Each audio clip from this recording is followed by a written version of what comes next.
Alhamdulillah Rabbil Alamin. Wassalatu wassalamu ala ashrafil anbiya wal mursalin Sayyidina Maulana Muhammadin wa ala alihi wa sahbihi ajma'in. Qala al-musannif al-imam Abu Hamid Muhammad bin Muhammad al-Ghazali rahimahullah wa nafa'ana bi ulumih. Ar-ruknu tsani fil mahqud alaih wa huwa al-malul maqsudu naqluhu min ahadil aqidain ilal akhar. Thamanan kana aw musmana fa yu'tabaru bihi sittatu syurut. Al-awwal ayyak alla yakuna najasan bi aini fala yasihhu bai'u qalbin wa khinzir wala bai'u ziblin wa azirah wala bai'ul aj wal awanil muttakhazah minhu fa innal azma yanjusu bil maut wala yathuru filu bidzabhi wala yathuru azmuhu bitazkiyah wala yajuzu bai'ul khamri wala bai'ul wadakin najisi al mustakhraji minal hayawanat allati la tu'kal wa iyasluhu lil istisbah aw tila'is sufni wala ba'sa bi bai'id duhni tahir fi ainihi alladhi najusa bi wuqu'i najasatin aw mauti fa'ratin bihi fa innahu yajuzul intifa'u bihi bi ghairil akli wa huwa fi ainihi laisa binajisin wa kadzalika la ara ba'san bi bai'il bizril qaz fa innahu aslu hayawanin yuntafa'u bih wa tasbihuhu bil baidi wa huwa aslu hayawan aula min tasbihihi bir raus wa yajuzu bai'u fa'ratil miski wa yuqda bi taharatiha idan fasalat min az-zabiyati fi halatil hayat ila akhirih.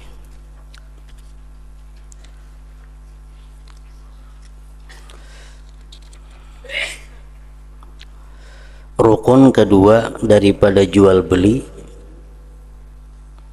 mengenai sesuatu yang diakadkan.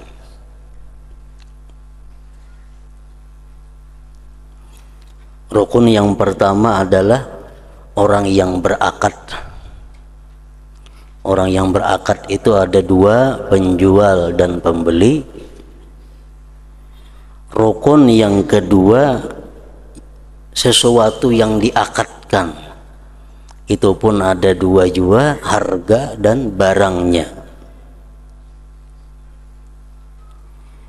yaitu harta yang dimaksudkan untuk dipindahkan dari salah satu orang yang berakad kepada yang lain, baik berupa harga atau barang yang dihargakan.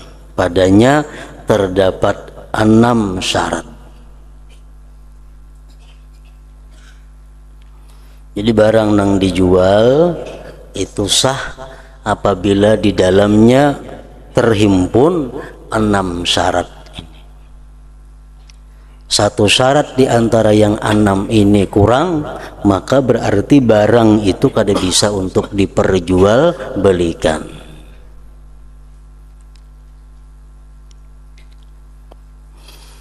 Yang pertama, benda itu tidak najis pada ainnya. Barang yang dijual itu tidak najis pada ainnya. Lain barang nang kana najis itu lain, ini barangnya najis. Itu kada bisa diperjualbelikan. Maka tidak sah menjual anjing. Anjing kada kawa diperjualbelikan. Dan babi kada kawa diperjualbelikan. Kotoran binatang kada kawa diperjualbelikan. Kotoran sapi sagan pupuk kada kawa dijual. Kada sah jualnya belinya. Kenapa? Karena itu najis pada ainnya. Kotoran binatang, kotoran manusia, gading, dan wadah-wadah yang dibuat daripadanya. Karena tulang itu menjadi najis dengan matinya binatang. binatang nang matinya kada disembelih.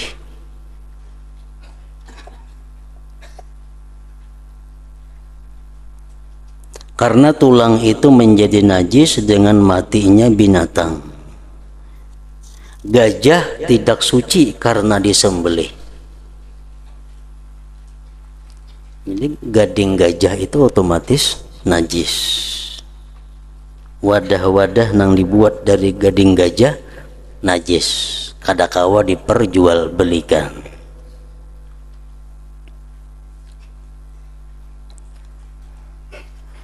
Dan tidak boleh menjual khamar, minuman keras. Dan minyak najis yang dikeluarkan dari binatang yang tidak boleh dimakan, meskipun baik untuk penerangan lampu dan melapisi kapal. Dan tidak mengapa menjual minyak yang suci pada zatnya yang menjadi najis karena kejatuhan najis atau matinya tikus padanya. Maka minyak itu boleh dimanfaatkan selain untuk dimakan, karena minyak itu pada zatnya tidak najis. Minyak lala umpamanya, keguguran tikus mati, tikusnya otomatis minyak lalanya itu najis. Nah itu boleh aja masih diperjualbelikan. Kenapa? Karena najisnya mendatang. Najisnya mendatang, bukan asli, bukan pada zatnya. Minyak gas kah, keguguran najis, najis jadinya. Nah itu boleh diperjualbelikan karena kada najis ainnya. Itu menurut pendapat Imam Ghazali ini. Sedangkan pendapat ulama-ulama fikih yang lain, seperti dalam kitab-kitab fikih yang kita baca, itu kada boleh juga diperjualbelikan, tapi boleh diberikan.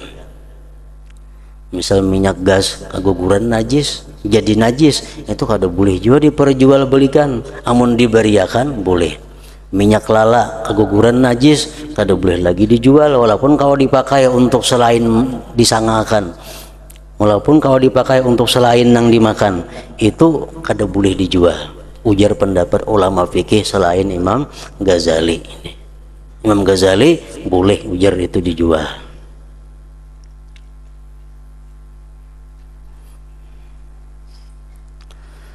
Demikian juga saya memandang tidak mengapa menjual benih ulat sutra, karena itu merupakan asal hayawan yang bermanfaat, dan menyerupakannya dengan telur yang asal hayawan adalah lebih utama daripada menyerupakannya dengan kotoran. Dan boleh menjual kelenjar misik kasturi dan dihukumkan suci apabila kelenjar itu terpisah dari kijang hidup. Nah, jadi yang pertama, syarat barang nang dijual itu mesti suci ainnya. Menjual barang najis kada boleh. Menjual barang yang najis kada boleh. Lain nang kena najis itu boleh jadi jual kena najis. Amun nang najis ainnya kada kawa diperjualbelikan.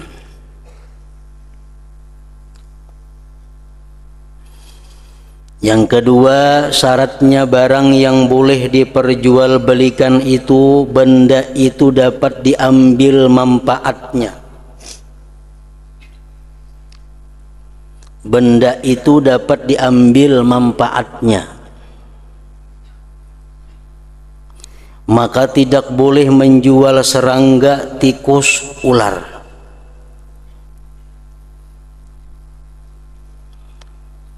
Walaupun itu ada manfaatnya bagi orang-orang tertentu, tetap kada boleh. Kenapa? Karena manfaatnya bukan untuk secara umum. Maka tidak boleh menjual serangga, tikus, ular, dan tidak dipandang kepada pemanfaatan ular oleh tukang sulap.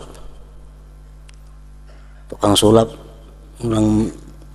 yang bisa manu ular itu kada kalau diambil i'tibar. Demikian juga tidak dipandang pemanfaatan para pemilik perkumpulan bacaannya dengan mengeluarkannya dari keranjang dan menampilkannya kepada manusia. Itu kada kalau diulah pedoman juga.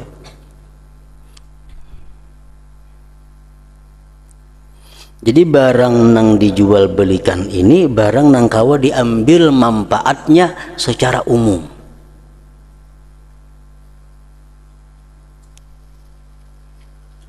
Dan boleh menjual kucing. Boleh menjual kucing. Kucing larang-larang wah ini 2-3 juta harganya seekor. Boleh dijual. Dan boleh menjual kucing. Dan lebah. Wanya itu boleh dijual.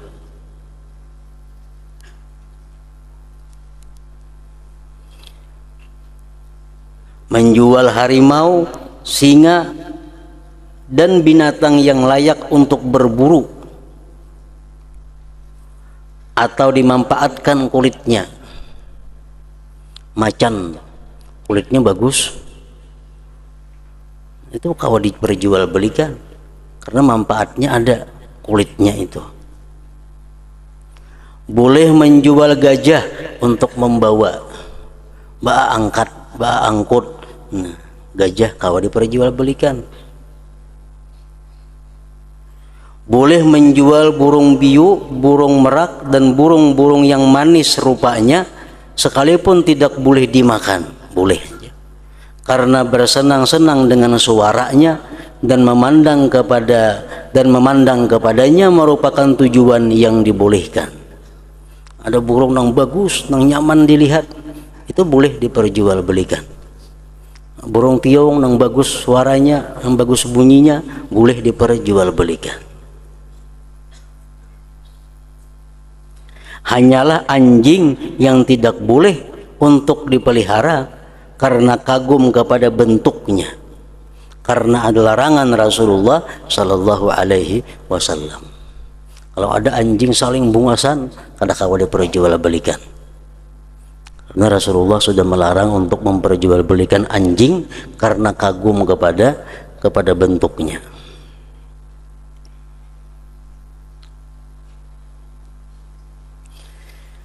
Tidak boleh menjual gitar, gong, seruling, dan alat-alat musik karena tidak ada manfaatnya menurut syara. Menurut syara manfaatnya kadadaan itu, bahkan berdosa. Demikian juga gambar-gambar yang dibuat dari tanah liat, patung ya kita, seperti hewan-hewan yang dijual pada hari raya untuk permainan anak-anak.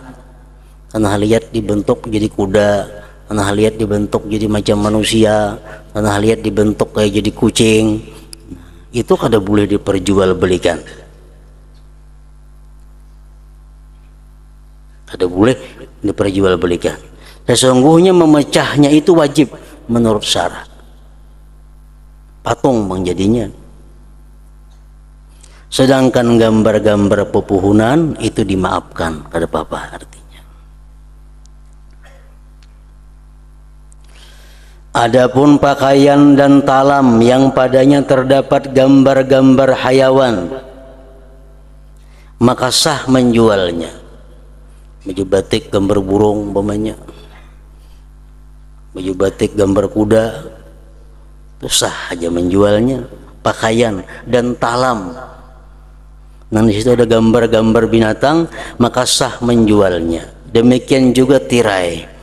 Rasulullah Sallallahu Alaihi Wasallam bersabda kepada Aisyah radhiyallahu anha, ittakhidhi minha namariqa, artinya jadikanlah daripadanya bungkus bantal kecil untuk bersandar, dan tidak boleh memakainya dengan ditegakkan dipajang, dan boleh diletakkan di bawah di lantai, artinya untuk diinjak-injak.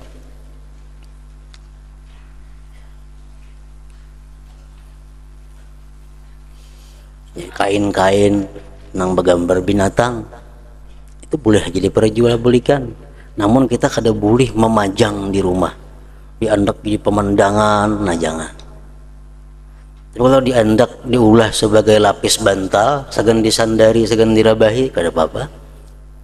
Atau kajajakan lap batis, kada apa-apa juga. Asal jangan sifatnya dimuliakan, dihormati. Gambar-gambar binatang yang ada pada kain-kain itu.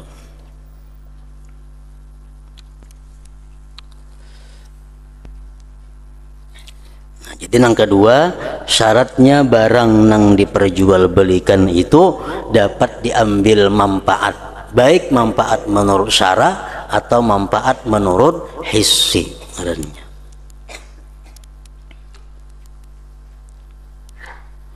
Yang ketiga, barang yang ditasarrufkan diperjualbelikan itu milik bagi orang yang berakad atau diberi izin dari pemiliknya.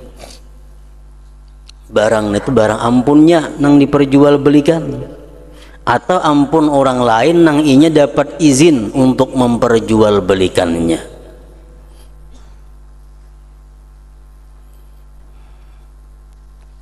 Dan tidak boleh membeli dari selain pemilik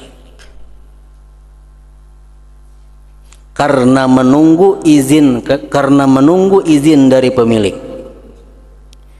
Bahkan seandainya setelah itu ia ridha, maka wajib memulai lagi akad itu.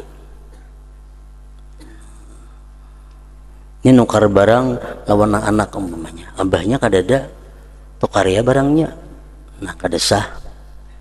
Datang abahnya ridha aja, nah akad bahasa lawan abahnya, kada boleh akad nang telah lalu itu. Kenapa? Karena bukan ampunnya nang menjual itu. Bahkan seandainya setelah itu ia ridha, maka wajib memulai lagi akad itu. Dan tidak sayogianya membeli harta suami oleh istri dan harta istri oleh suami, dan tidak sayogianya juga harta anak oleh orang tua dan harta orang tua oleh anak. Karena berpegang seandainya ia mengetahui niscaya ia meridainya. Tidak boleh.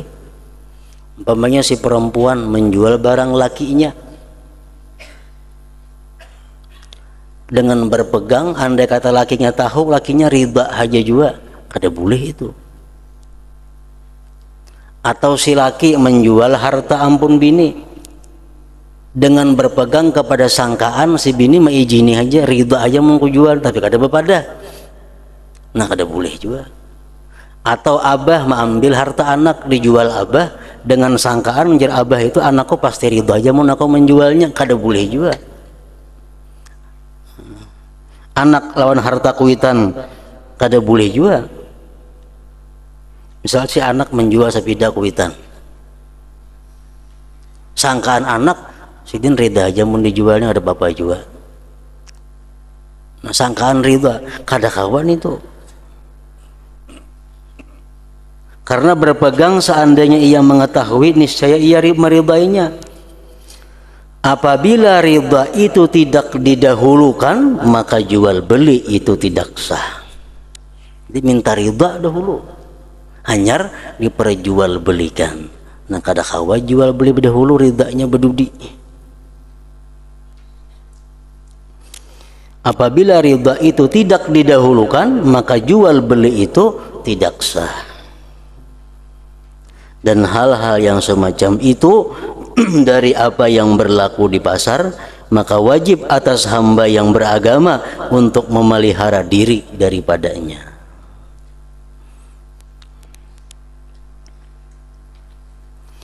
Yang ketiga, syaratnya barang yang diperjualbelikan itu adalah miliknya seorang atau milik orang lain, tapi inya dapat izin untuk memperjualbelikannya.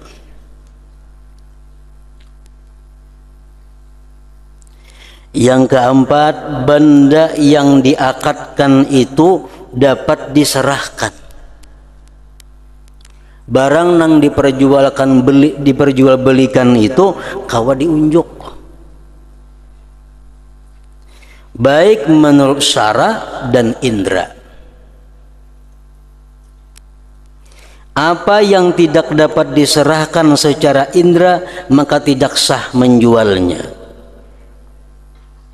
Seperti hamba yang melarikan diri. Kita ada bisi budak, tapi budaknya melarikan diri.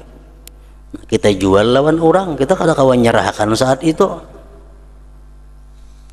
Kada sah itu jual belinya. Tabulirit jam tangan umpamanya. Ya aku jual jam tangan kurang 10.000, siapa yang dapat? Kada boleh, karena saat itu kada kau menyerahkan jam tangannya, maka tidak sah menjualnya. Seperti hamba yang melarikan diri, ikan di dalam air, kada kau diperjualbelikan. Janin di dalam perut, kita ada berisi sapi betianan, dan aku jual nang sapi di dalam perutnya berapa yang menukari. Kada kau menyerahkan wah itu barangnya, nah kada sah itu janin di dalam perut. Dan keturunan pejantan kada kau jual. Malakiakan, artinya malakiakan. Kita ada berisi sapi laki, nah orang ada berisi sapi bini, hendak melakiakan sapi kawan ini bayar sekian, nah itu kada boleh, karena itu kada kawa diperjualbelikan. Demikian juga menjual bulu di punggung binatang dan air susu di dalam susu itu tidak boleh, karena uzur penyerahannya, karena bercampurnya apa yang dijual dengan apa yang tidak dijual.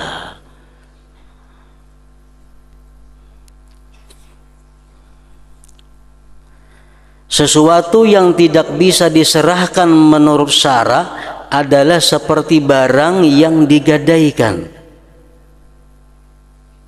Barang digadaikan tuh mutlak kada kau diganggu gugat, kada kau dijual. Kenapa? Karena kita kada kau menyerahkan kepada orang yang manukari. Kita berhutang duit lawan si fulan 1 juta rupiah dengan agunan, dengan gadaian sebuah sepeda motor. Nah sepeda motor ini kada kawa kita jual karena tak gadai.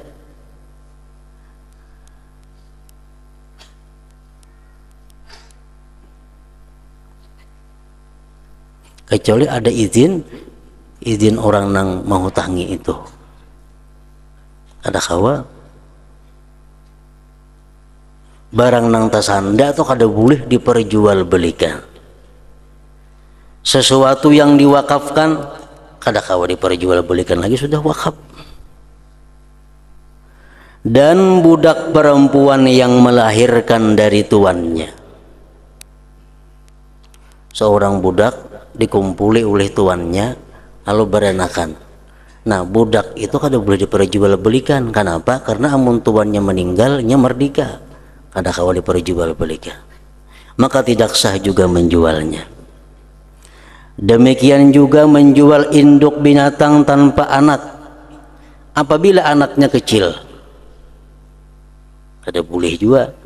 Dan demikian juga menjual anak tanpa induknya, karena menyerahkannya itu memisahkan di antara keduanya, dan itu adalah haram. Kalau disembelih saya kok nggak ada apa-apa, dijual nang kada boleh. Maka tidak sah memisahkan keduanya dengan dijual. Nah, jadi yang keempat syaratnya adalah barang nang diakatkan itu bisa diserahkan, baik menurut syara atau menurut indra tadi. Yang kelima syaratnya barang yang diperjualbelikan itu, benda yang dijual itu diketahui zatnya, diketahui oleh pembeli ini, oleh penjualnya, diketahui ukuran dan sifatnya. Adapun mengetahui zatnya maka dengan menunjukkan kepadanya akan zatnya. Nah ini barang nang pacang ku jual, nah ilihatakan lawan calon pembeli. Seandainya ia berkata, saya menjual kepadamu seekor kambing dari sekelompok itu, yang mana saja kambing yang kamu kehendaki. Ada kawan itu, kita bisa kambing misalnya 30, tuh kambing itu kujual seekor namanya karena ikam tukari. Ada boleh kayak itu? Harus ambil seekor namanya, nah hanya diakad. Atau sebuah pakaian dari pakaian-pakaian ini yang ada di hadapanmu. Kau jual lawan ikam baju-baju mana ikam hendak, pilih aja.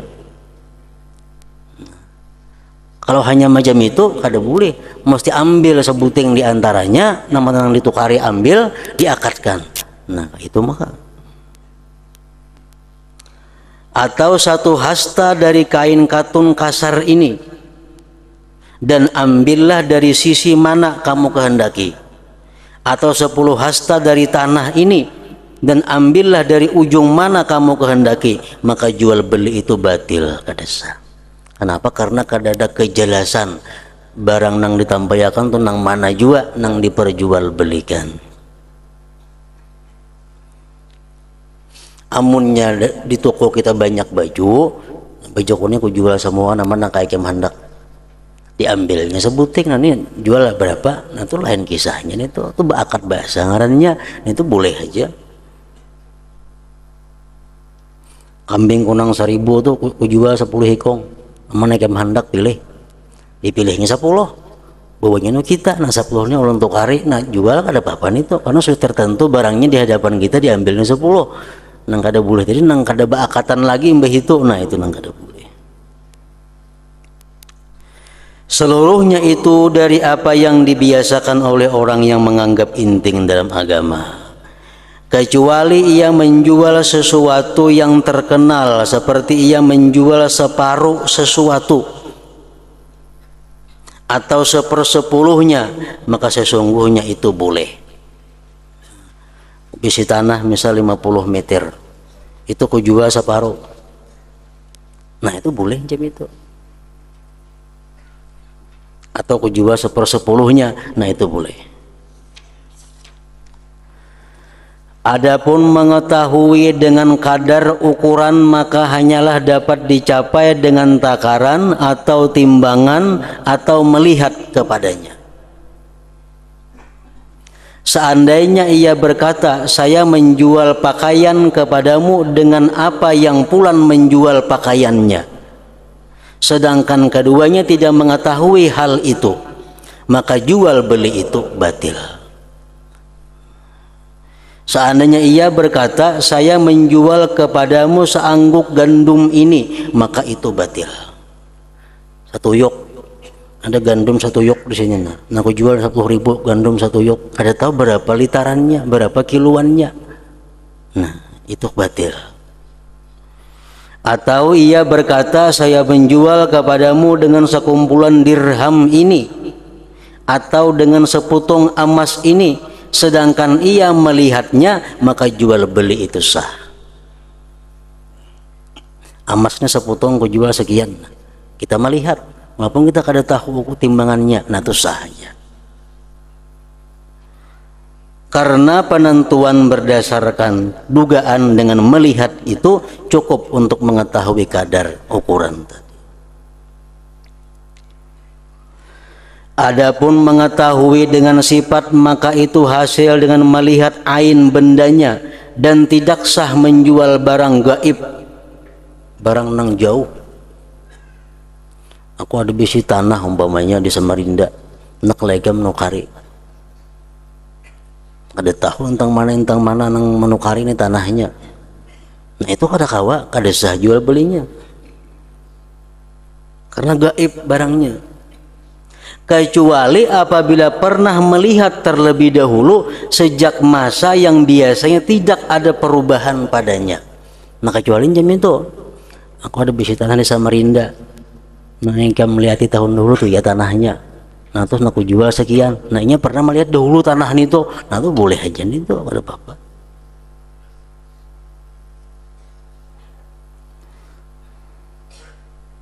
Sedangkan mensifatkan dengan menempati tempat melihat dengan jelas, tanpa keraguan, dan inilah salah satu dari dua mazhab. Sedangkan mensifatkan tidak menempati tempat melihat dengan jelas. Amunnya kada melihat, dijelasakan aja tanahnya di andaknya lebarnya sekian, panjangnya sekian. Inya kada melihat, nah itu kada kawa disamakan dengan melihat itu. Dan tidak boleh menjual pakaian di pemintalan karena berpegang atas nomor-nomor. Kain yang masih ditenun, kainnya kualitas nomor 1, ini kualitas nomor 2, ini kualitas nomor 3, kainnya masih ditenun lagi, ditukari, nah itu kada boleh. Dan tidak boleh menjual gandum di tangkainya, baras sama aja menurut Imam Ghazali ini. Dan boleh menjual beras dengan kulitnya yang padanya beras itu disimpan. Kalau menjual banihnya boleh aja, melalui tangkai-tangkainya jangan.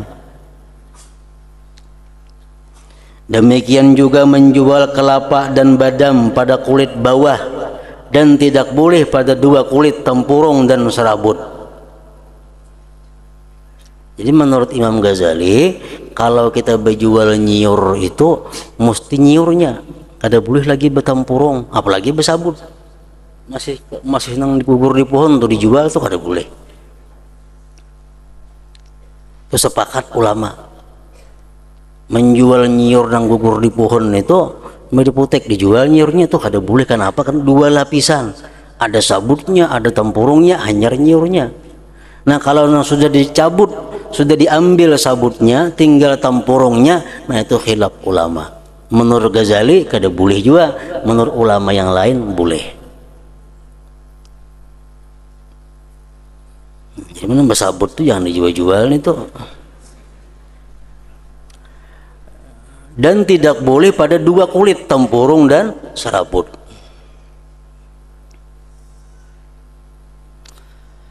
Dan boleh menjual kacang basah dalam kulitnya karena itu hajat. Dan diberi kemudahan maksudnya dengan menjual fuqa, minuman anggur, karena berlakunya adat orang-orang yang dahulu. Tetapi kami menjadikannya boleh dengan ganti, bukan dengan jual beli. Itu minuman-minuman yang dibuat dari anggur, kemudian dibuat di satu wadah, ditutup. Jadi nukar berhafal aja, karena mau dibuka rusak kayaknya.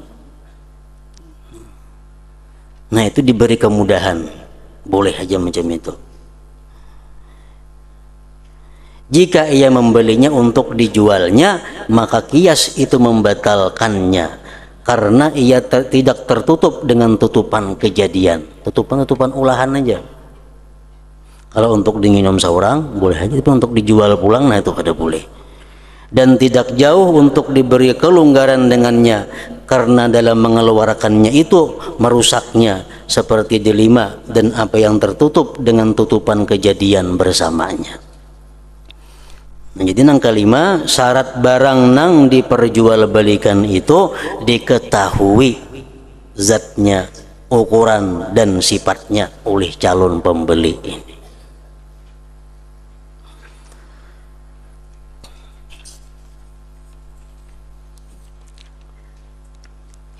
Barang yang keenam, barang yang dijual itu dapat diterima jika miliknya telah diambil manfaat dengan imbalan.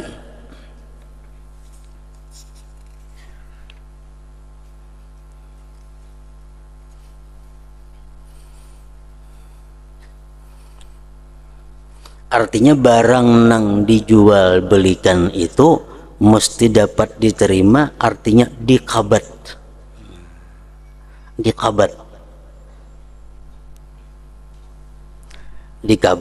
Jika miliknya telah diambil manfaat dengan imbalan, jika kita dapat barang itu melalui pembelian. Kita umpamanya menukar barang, Berarti kita mengambil manfaat barang ini melalui penukaran, ngarannya kena nukar. Ini bisa barang itu kita dapatkan dengan warisan, bisa barang kita dapatkan dengan berian orang, bisa barang kita dapatkan dengan menukar, bisa. Nah, barang yang kita tukar ini kada boleh kita jual sebelum kita kabat dahulu. Kada boleh kita langsung menjual. Misalnya ini ada sepeda, kita tukari 200.000, tukar jual. Belum kita japa-japai sepedanya, ada orang yang mengganti 300.000, jual pulang, nah tuh kada boleh. Kenapa? Karena beluman kita kabat lagi sepedanya ini, belum kita kabat. Itu apabila barang yang kita dapatkan melalui nukar, bukan melalui warisan, bukan pemberian orang. Nah itu sebelum kita jual ke lain pulang, kita kabat dahulu barang itu. Ini adalah syarat khusus.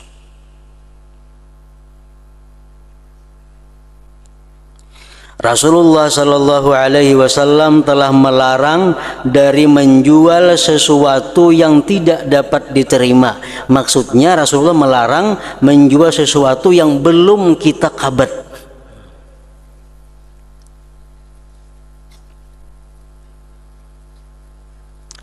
Seluruh apa yang dibeli dan dijual sebelum diterimakan, maka jual belinya batil. Ngalih banan itu orang-orang berusaha nukar barang di Banjar. Kadang-kadang barangnya kada melihat juga, karena nang ampun toko ini barangnya di gudang di andaknya, cuma tulisan lagi nukar ini sekian, ini sekian, ini sekian. Nah, jual tukar. Ini dikirim orang ke tempat kita, hendak pulang di gudang. Ada pulangan orang nukar, jual pulang. Nah, belum dikabat lagi barangnya itu. Kita nukar belum mengkabat lagi barangnya itu, kita jual pulang ke lain. Nah itu Rasulullah melarang dengan cara seperti itu. Rasulullah SAW telah melarang dari menjual sesuatu yang tidak dapat diterima. Maksudnya yang belum dikabat. Nah di sini ada Imam Madhab, Imam Malik rahimahullah, satu-satunya yang membolehkan secara umum itu. Untung ada Imam Malik yang membolehkan itu. Nah, jangan ada Imam Malik ngalih penam sampai tukar barang orang-orang toko. Imam Malik mazhab beliau bahwa boleh aja menjual barang yang belum dikabat itu. Lagi lebat telepon nukar ke Banjar, telepon kirim barangnya, kirim melihat kada barangnya, kita nama telepon nih, tahu kirim duit aja juga kayaknya jual pulang, melihat kada duitnya nanti terima pulang. Nah kabatnya kada ada, apanya kada ada. Seluruh apa yang dibeli dan dijual sebelum diterimakan, maka jual belinya itu batil. Dikabat nang mana nang kawa dialih bila kada kawa dialih datangi di nukar tanah. Kalau mengkabat maalih tanah kada kabalo kok. Nah dimasuki tanahnya, nang mana hak-hak barang orang nang itu dikeluarkan semuaan, kita masuki itu mengkabat ngarannya. Menukar kendaraan, kita kitar kendaraannya cukup sudah, itu mengkabat. Jadi kalau barang nang kawa diangkat dengan mudah, diangkat dikitar tuh mengkabat ngarannya. Penerimaan barang yang dapat dipindahkan itu dengan dipindahkan. Kita menukar barang nang kawa kita pindah, kita angkat, mengkabat tuh kayak apa? Diangkat. Berapa sebuting buku ini? 10.000 rupiah. Jual tukar. Kita kitar ke higa, tebur ke kantong, tuh kabat ngarannya. Tuh mengkabat ngarannya. Nang kau dipindah, nang kata kau dipindah, lain lagi gini. Sedangkan penerimaan sesuatu yang tidak dapat dipindahkan dengan pengusungan, dikusungkan.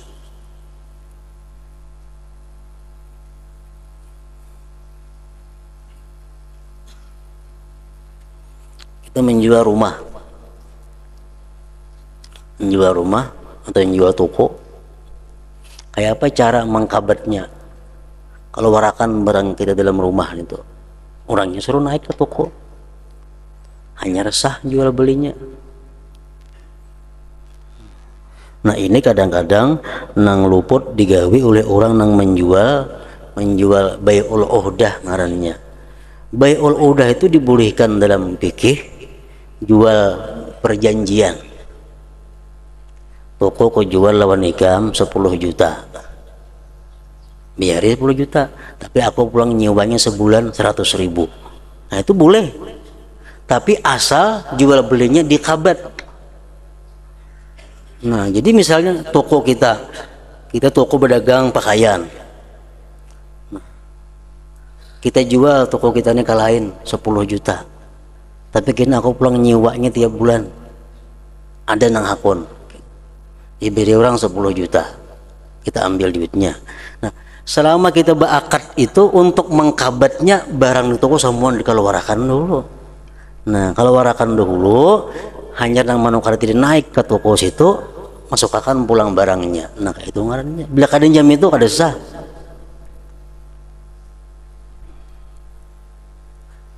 Jual pandir benar aja ngarannya. Rumah kah? Rumahku hendak aku jual, siapa nukarina, cuma aku pulang nyiwanya, itu boleh aja dipikir, dibolehkan. Jadi rumah kita misalnya 100 juta, kita jual ke orang 100 juta, tukari orang, kita nyiwanya sebulan sekian. Nah sebelum kita menyiwa rumah yang ini, kita keluarkan dulu barang kita, hanya naik nang menukari ke rumah situ, tandanya mengkabat rumah itu. Sudah dinaikinya, barang sudah kosong, dinaikinya, nah hanya pulang kita beratur menyiwa. Untung sudah akur siwa basiwa, hanya menaikkan pulang barang itu ke rumah. Nah kayak itu mestinya, lain pada itu kada bujur tuh.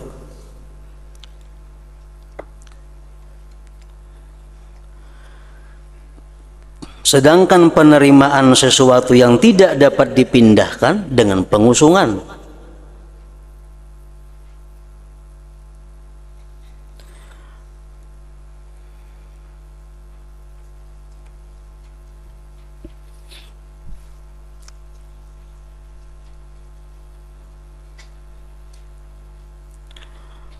Sedangkan dan penerimaan sesuatu yang dibeli dengan syarat takar, dengan syarat ditakar, itu tidak sempurna kecuali dengan ditakarnya sesuatu itu.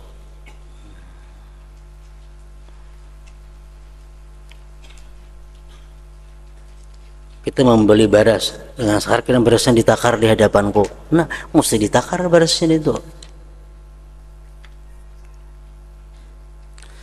Adapun menjual warisan, wasiat, titipan, dan sesuatu yang tidaklah memilikinya hasil dengan gantian, maka itu boleh sebelum dikabat diterimakan. Ada jadi masalah warisan, ada jadi masalah. Kita ada warisan tanah di Banjar, belum pernah kita kabat lagi nih tuh. Nah, kita jual langsung boleh. Dapat warisan sepeda motor, belum ada japa-japa lagi, dijual dah ke lain sepeda motornya, boleh. Kenapa? Karena didapatnya bukan jalan tukar dengan jalan warisan atau wasiat atau hadiah atau titipan. Orang ada menitip lawan kita sesuatu, ya orang tuh beriakan duit ambil langsung kita jual tanpa kita kabat, nah itu boleh aja. Adapun menjual warisan, wasiat, titipan, dan sesuatu yang tidaklah memilikinya hasil dengan gantian, maka itu boleh sebelum dikabat diterimakan. Nah jadi itulah 6 syarat sah barang yang diperjualbelikan tadi. 1 kurang daripada 6 berarti barang itu kada sah untuk diperjualbelikan. Nah kemudian rukun yang ketiga daripada jual beli adalah lapas akad pulang. Kayak apa akadnya, aku jual, aku tukar, atau kayak apa, sehingga jual beli itu menjadi sah.